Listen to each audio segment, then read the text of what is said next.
প্রথম কথা বলবো যে মমতা বন্দ্যোপাধ্যায় একজন মিথ্যেবাদী এবং তিনি যে একই মুখে বারংবার বিভিন্ন কথা বলেন এটা এর আগেও আমরা দেখেছি। দিতে পারি বা দেব এই ধরনের কথার চেয়ে নিজে প্রমাণ করে দেখাক।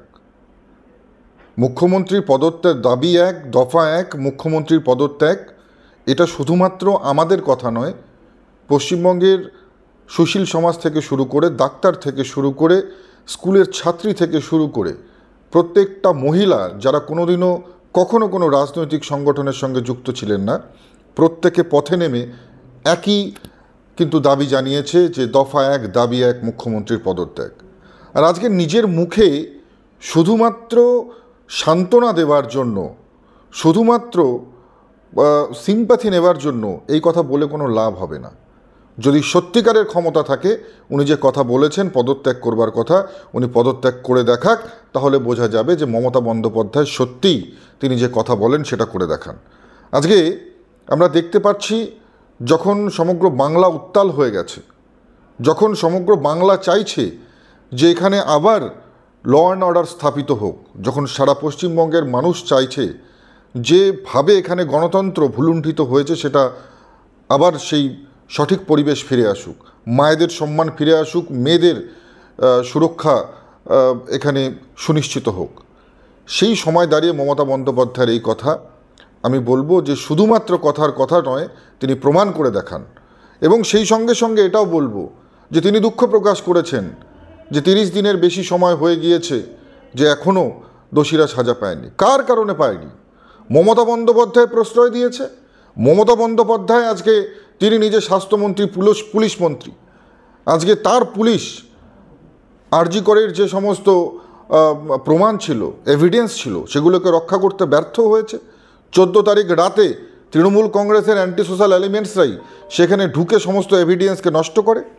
এবং পাশাপাশি এই যে দাবি সাধারণ মানুষ উঠিয়েছিল যে দোষীদের শাস্তির দাবি, সেই দাবি কিন্তু মানুষের কণ্ঠরোধ করবার কাজ করে। আমরা দেখেছি বিভিন্ন জায়গায় আন্দোলন হয়েছে, সেখানে পুলিশ লাঠিচার্জ করেছে, ছাত্রদের উপর, ছাত্র সংগঠনের উপর লাঠিচার্জ করা হয়েছে। পাশাপাশি বিভিন্ন জায়গায় ডিএম অফিস দখল করা, ডিএম অফিসে ডেপুটেশন দেয়াকে কেন্দ্র করে আমরা দেখেছি সেখানেও কিন্তু পুলিশ ওয়াটার ক্যানন চালিয়েছে, লাঠি চার্জ করেছে, টিয়ার গ্যাস ছুঁড়েছে। অর্থাৎ স্পষ্ট, যারা আন্দোলন করছে তাদের কণ্ঠরোধ করো।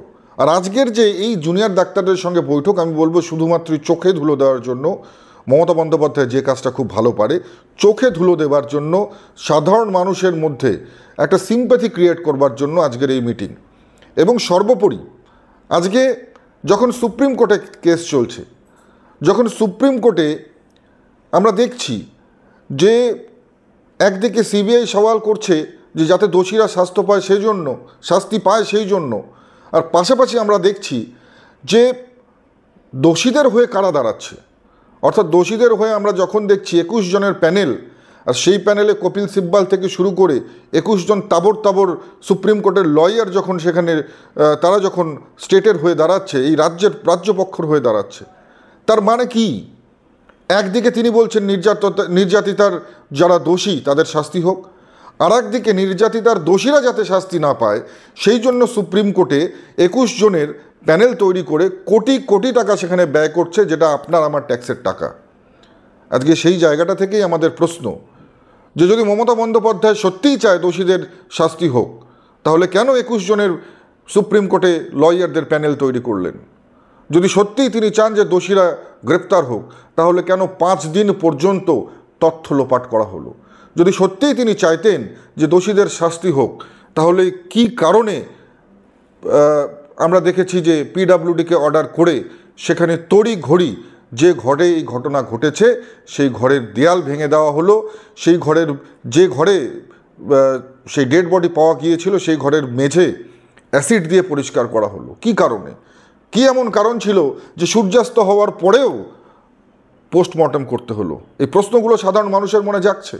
আর তারপরে আজকের দিনে দাঁড়িয়ে তিনি যখন বলছে যে আমি মুখ্যমন্ত্রীর চেয়ার চাই না, মুখ্যমন্ত্রীর চেয়ার থেকে আমি সরে যেতে পারি, পদত্যাগ করতে পারি, বলছেন কেন?